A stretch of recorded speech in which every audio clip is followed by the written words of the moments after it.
Sam. Please, you need to protect me from this class. What we want people to understand, Sam, is that you cannot have a conversation about amendments of a bill or a proposal when they have already profiled you as a person who cannot give any reasonable ideas.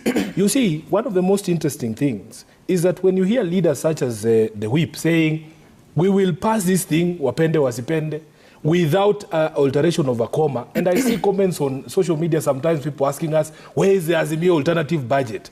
Where would I take that alternative budget? To whom? Because every single Kenyan that has spoken, including yesterday when Kwame Owino was trying to explain how this housing levy is a bad problem, is a bad idea, we woke up this morning, he has been labeled an Azimio person.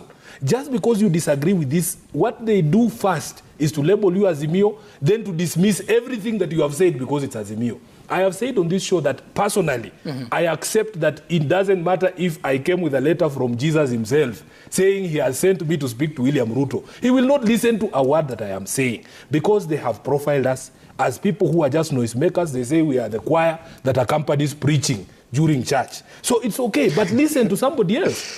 Sam, if you go through the list of the people who have appeared before this parliamentary committee, it is private sector, it is manufacturers, it is importers, it is unions, it is civil society, it is the church. All of these people surely cannot be wrong or sorrow. And what we are saying is because the court has already pronounced itself on what Article 10 means when it says there has to be public participation. It cannot be a cosmetic exercise for just ticking a box saying, yes, we have done public participation. The views of Kenyans must reflect in the final position. And the only way the views of Kenyans can reflect, because we have seen those views. You people have covered those proceedings live. Kenyans have said we reject this thing in total. Now, Sam, I want to discuss something that is very dangerous in our democracy. Separation of powers. You know, separation of powers means vesting of legislative, executive, and judicial power in separate entities. If you decide that today you are going to be a member of the National Assembly, you cannot then be a president or a judge. One of the principles of separation of powers is that personnel, the same people or person should not be allowed to serve more than one branch of government at the same time. If you are the president, sit in State House, let Treasury do their estimates, let them come to Parliament. But you cannot stand and say that my members of Parliament must do what I say. That makes you a member of Parliament. Because these people, I have not named anybody. Please, let me explain the concept I'm explaining here. Because you are getting educated for free. Equally. Yeah, you can have the rest of the night. Sam, what happens is, we get very worried when you see somebody occupying the office of a head of state, openly threatening members of parliament, I am waiting to see who is this member of parliament who's going to vote against these proposals. Today, I saw Rigathi Gachagua saying all members of parliament in Kenya Kwanza are in support of this proposal. There's just one in Kiambu here, and appear here atanyamaza too. That is fettering on the power of the National Assembly. Okay. And also, you marry it with something I heard the CS for Interior saying, threatening a judge that even if he released a suspect in Shakahola, they would still put him back. That is a government that does not understand the separation of powers. We would wish that members of parliament, because the National Assembly is the only organization or organ that is expressed in this document to be representative of the people. We in Azimio are saying, don't betray your people. They are saying, don't betray William Ruto. That is not the person who elected them. Senator Veronica Maina, how do you separate those roles and interests for a president who campaigns? We will be able to have a conversation with citizens to say, government earns from taxes, and it also earns from loans.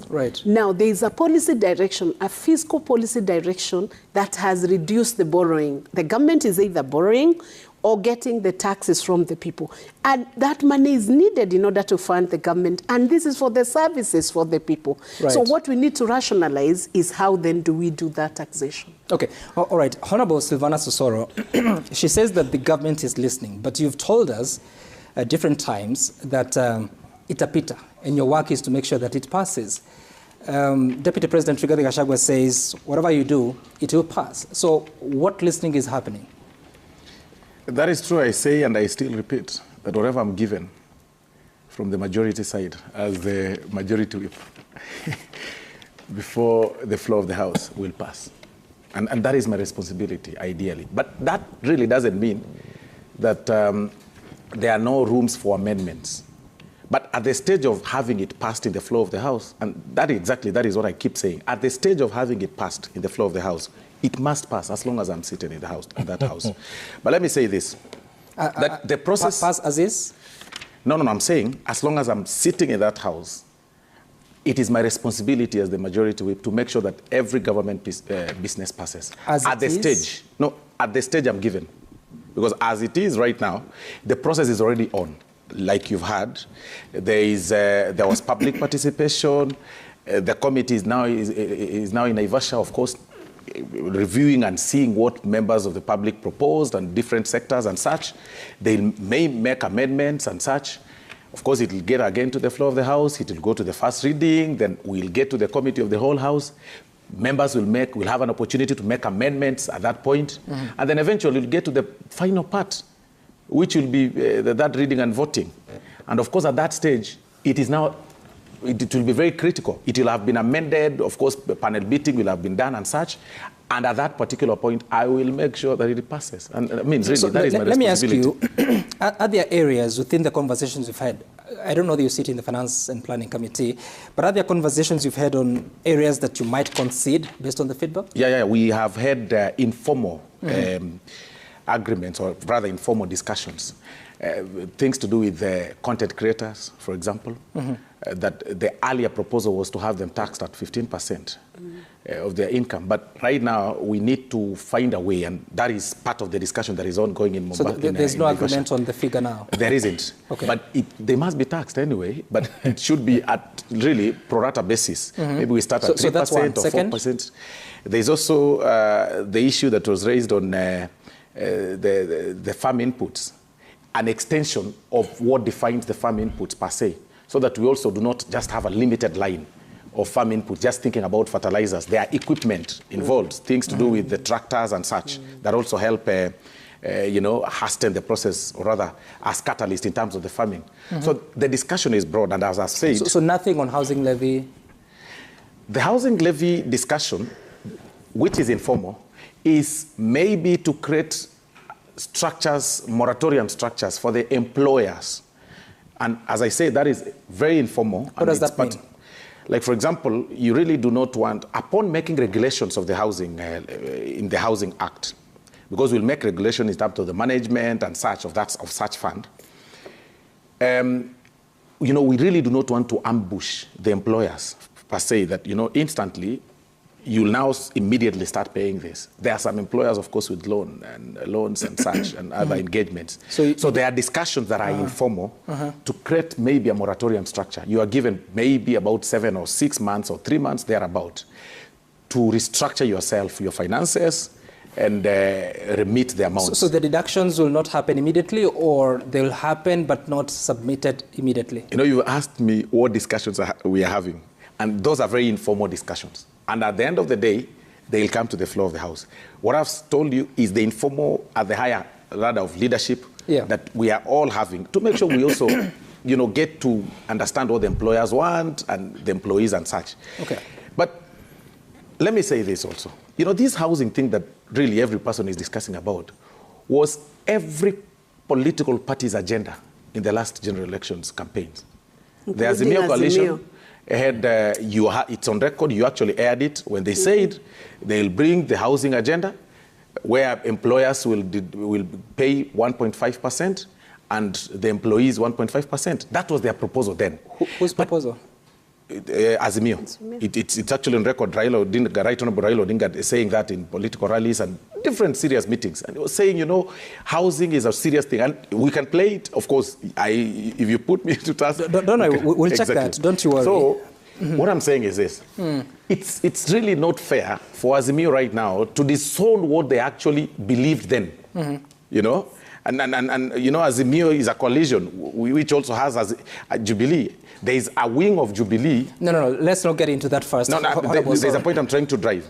That, of course, it's on the side of former President Uhuru Kenyatta. This housing agenda was also proposed by Uhuru Kenyatta, and Jeremiah Kioni knows this very well.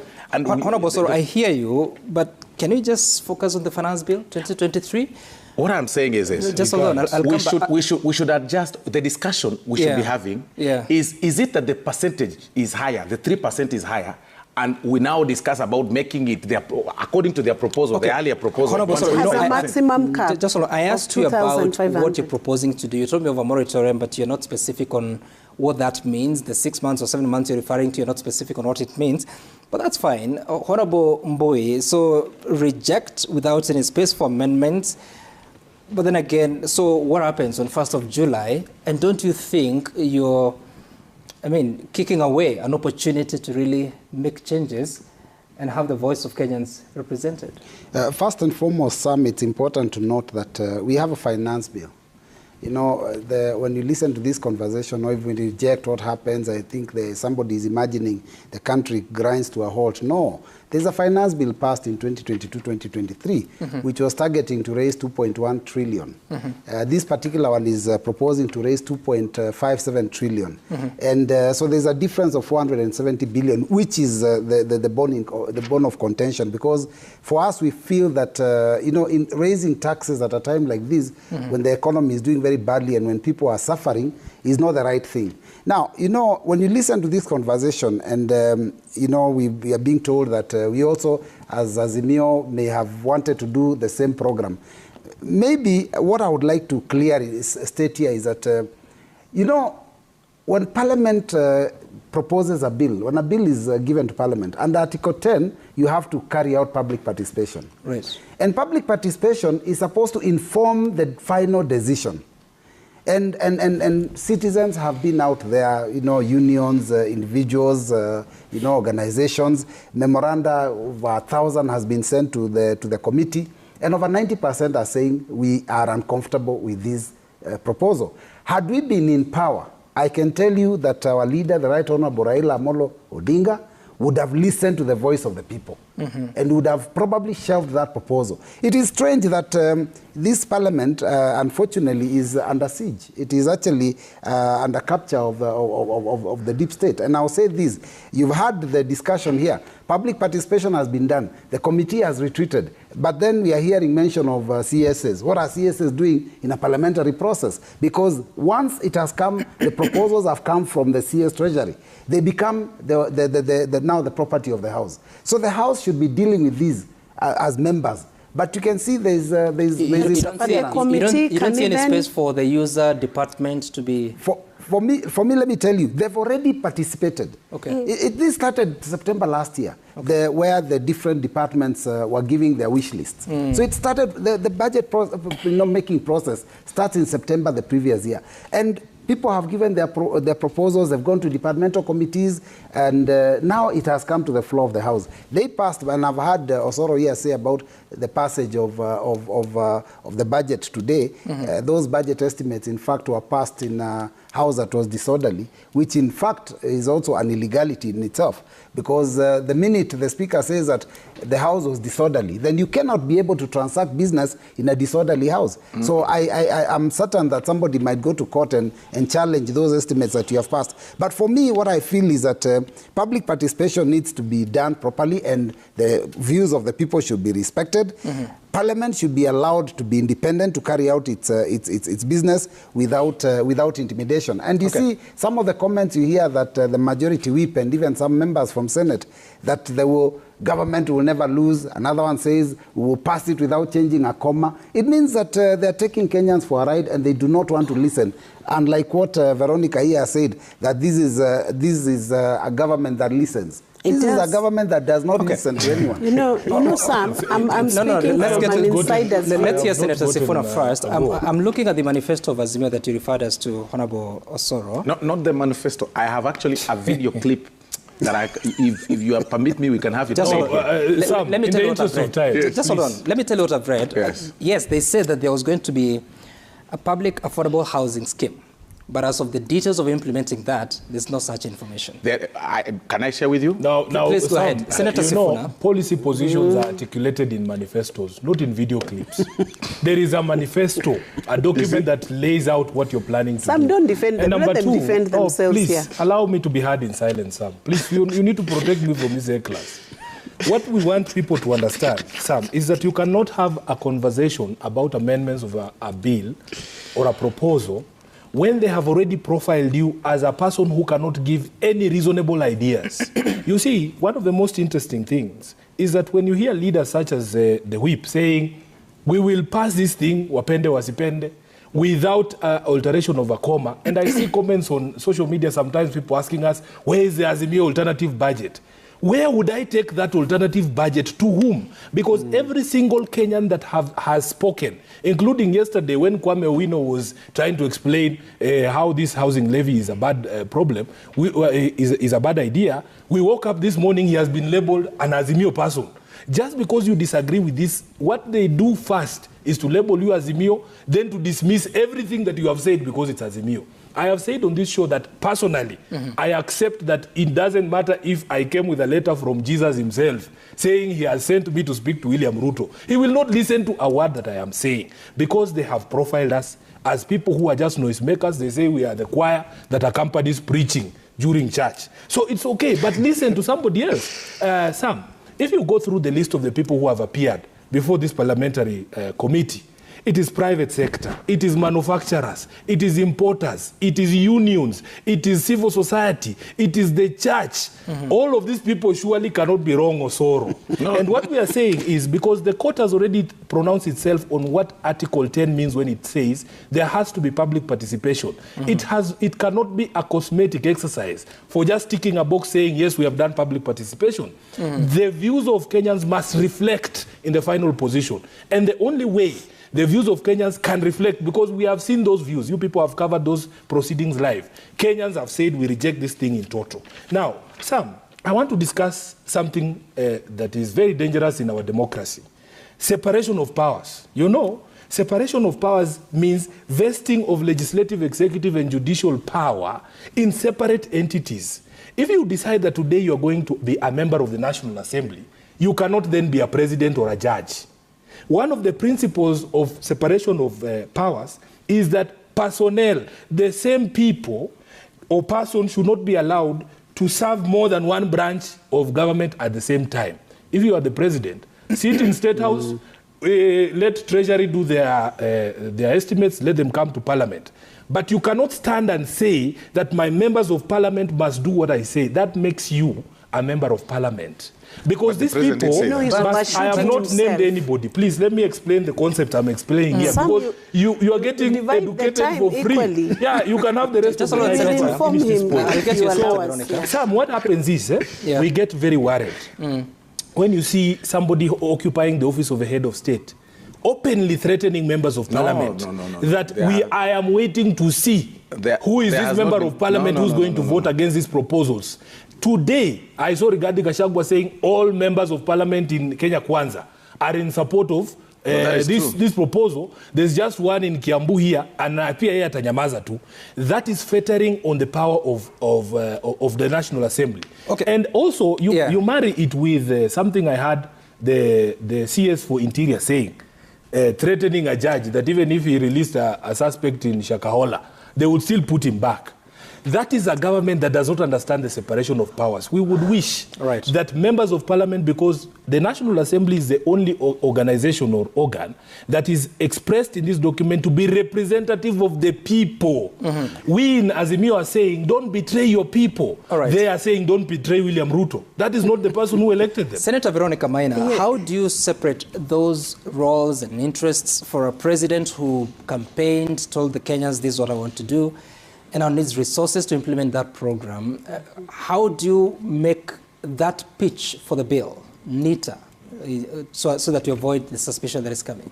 I will do that in a few minutes. And before I do so, let me first say, when Senator Sifuna talks about that even if he came with a letter from Jesus, maybe I still need to inform him that Jesus' letter is in the Bible. If he can read the Bible every day, If you find Jesus' letter, and it has answers for many, many issues, does including it have my taxation, name directed at William including, he knows you by your name, so No. he will still answer you.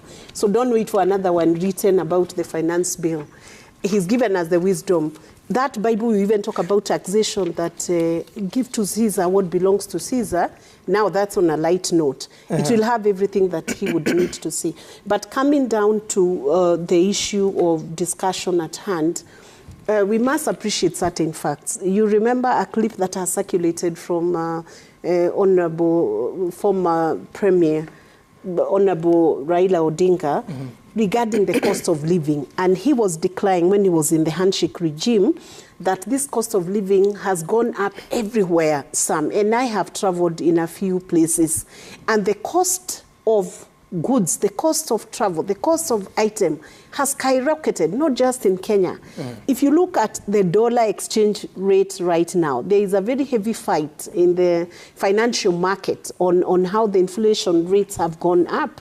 It's not just in Kenya, but the problem we're having is that with this finance bill, it seems it has been used as a bridge for a frustration that is being expressed by Azimio.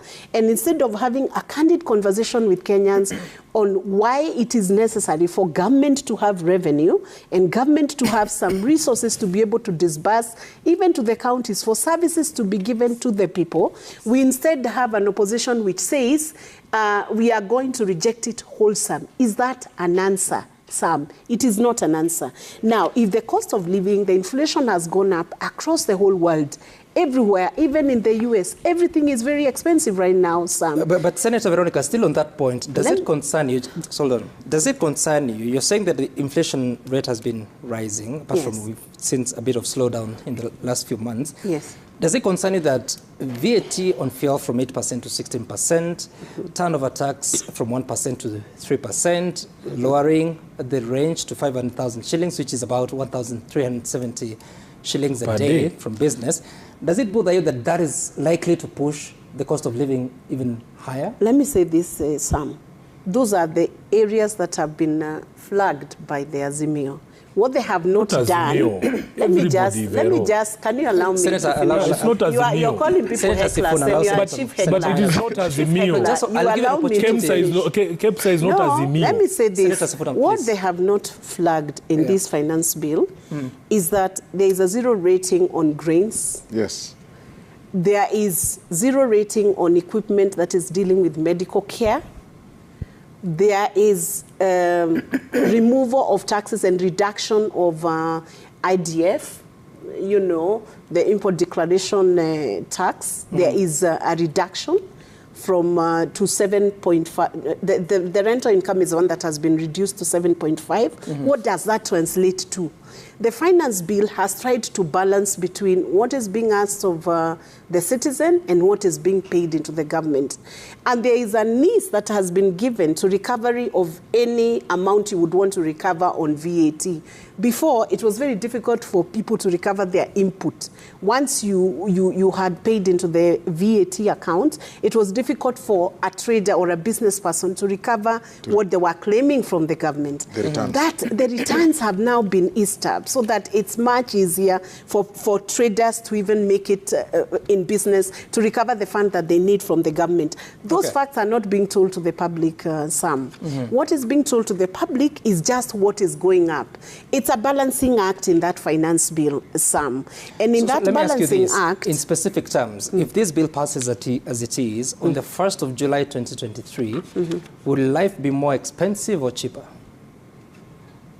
I wouldn't say it will be more expensive or cheaper, Sam, because there is a balance that has been struck. You know, for instance, Sam... So will it be the same? Let me say, it could even be the same, but we are not being allowed to have that conversation in a free environment. Because if you look, for instance, on the taxes on imported furniture, it has gone up. Why has it gone up? Because we want to encourage the local industry to now manufacture furniture from within the nation. Okay. Such aspects, Sam, will definitely make trading much easier for the traders who are in Juakali sector. Does that make life harder for the Juakali sector or more difficult?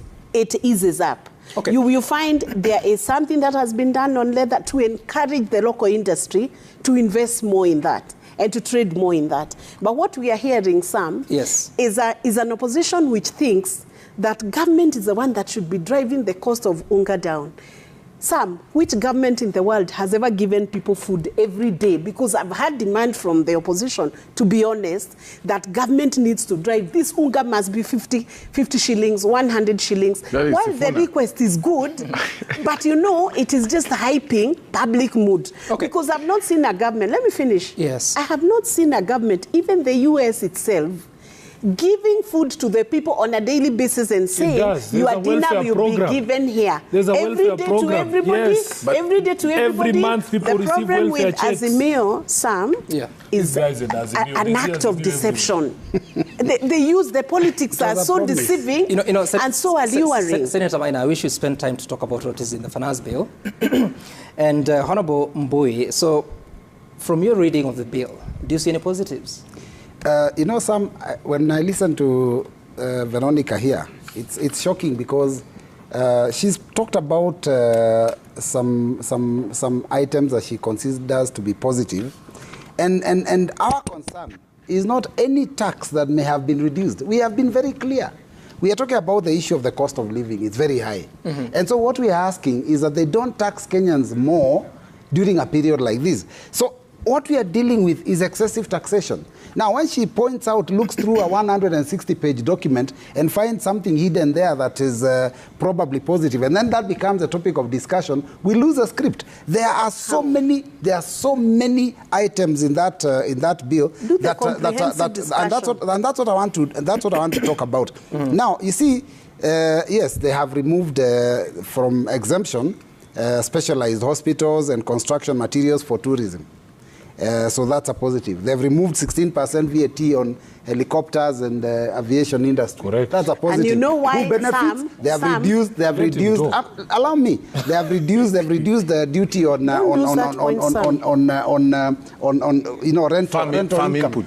rental income. That's a positive. But who's the beneficiary? Again, it is landlords. What we are dealing with is the things that are affecting the hustler that you came on a promise on. When you were vying for the elections, you told us that you're going to deal with issues to do with the hustlers. And Unga, which she has talked about, was one of those things that we were told. Within so many days, Unga is going to go down to so much. 70 bob. That's what we were told. Yeah. So we are dealing with the issues. You see, you must be held to account for the things that you have said. What is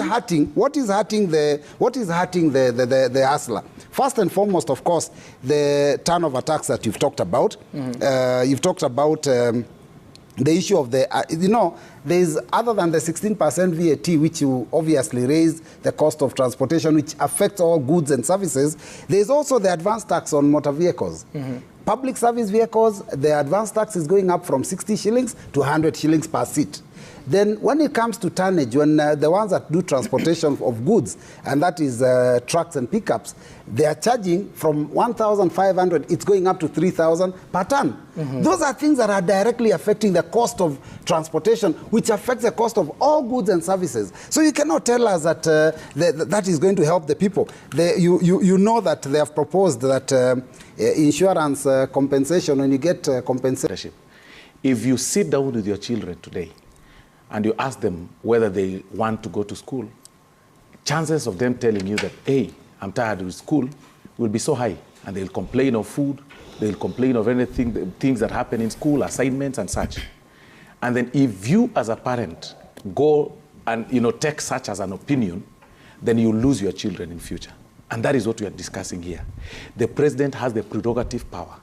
He's got the authority and an obligation to make sure that this country is in the right trajectory and prepares the future for the next generation.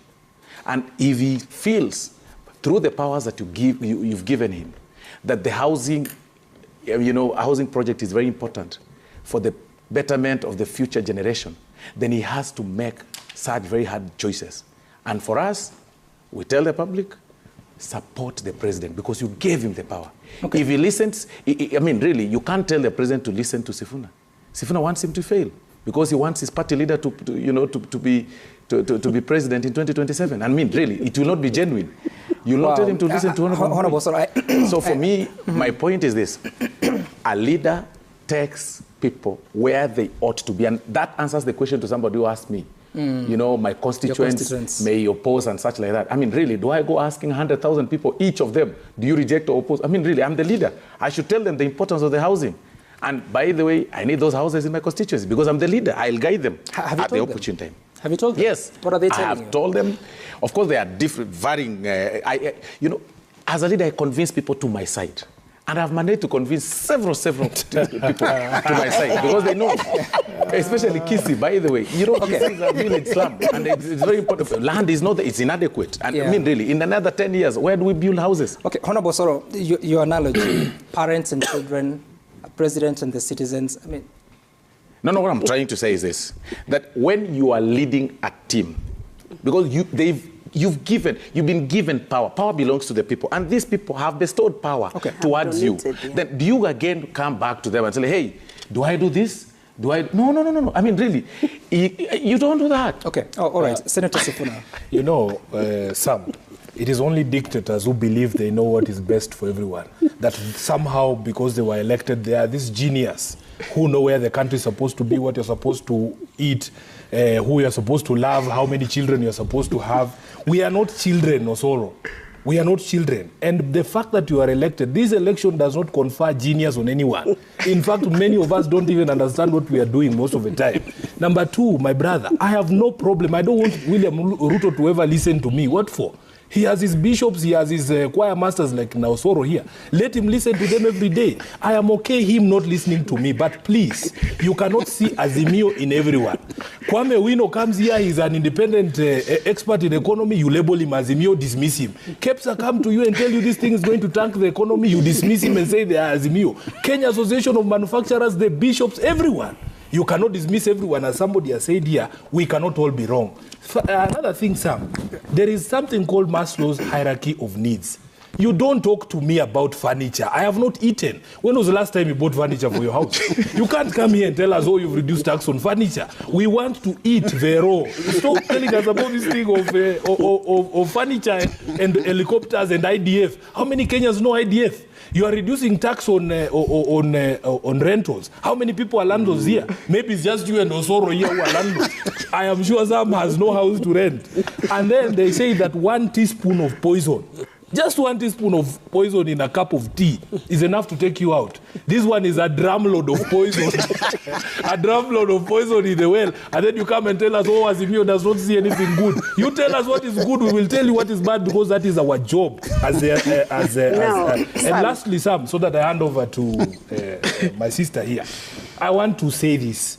Kenyans know all of us. You know these characters. William Ruto has never built anything. He has never built anything, and I dare anybody to tell me what he has built. If he did, we would be enjoying those 6 stadia that he promised us. He's not going to build you a house. Okay. Don't agree to be lied to. All right, okay. Senator Sifuna. Now, first of all, Sam, thank you. First of all, I'm happy that Senator Sifuna admits that his being voted in as a senator of Nairobi clearly did not bestow upon him the genius position. And it's very clear in what he's saying. I don't know more than the people who elected me. And I must also admit, no one person has monopoly of ideas, and that's why we have something called stakeholders engagement and participation by all citizens so that we can collect all those views by Kenyans. And what we have in Kenya Kwanza and UDA is a listening government. If it was not a listening government, those comments and those inputs that have been given by stakeholders will not have taken a whole committee to Naivasha to consider and see what the Kenyans are saying. So the government is listening and everything is being worked around. And let me also inform the panelists here that those carpenters, for them to eat on Gong Road about the furniture, for them to eat the unga, they need to make the furniture. And I need to inform him, most of the people who voted him, they are on Gong Road making furniture. Those are the people we call hustlers. Maybe he doesn't understand. And he also needs to understand the rental income. Most of those people on Gong Road do not own homes. they are on those rental spaces. And for rental spaces to work, once this tax is reduced from 10% to 7.5%, it reduces the amount the landlord is demanding from the tenants. And most of those people who voted for him... It will not, yes, it will not reduce. It will be automatic.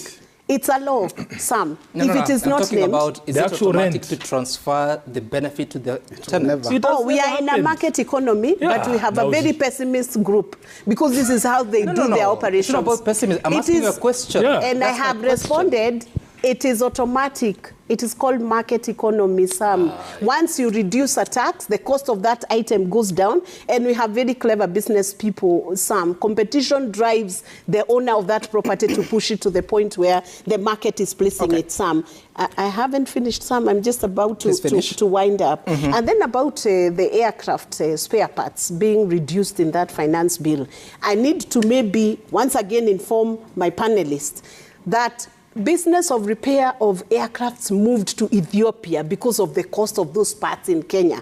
That is what has informed the reduction of those parts, so that that business can come back from Ethiopia, it comes back to Nairobi, and we can have a more vibrant trading sector in the repair of aircraft. So it's not just put there so that people can buy VIP, but the problem is, Sam, when people read a finance bill with a skewed lenses, which are skewed towards fitting a narrative, then they will never see the good. They will only see the bad part of the finance bill. All right, Honorable Mboye, thank you. Maybe we need to ask ourselves. No, Senator Maina. Sam, maybe we need about the superhighway and the road infrastructure, please. Let me just say this. You know, you called me on very short notice and I accepted to come.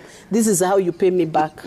When the infrastructure and the SGL were being constructed, Sam, there was a lot of noise. And I know there might have been issues with SGL that needed to be addressed, and that will inform the next project on SGL matters.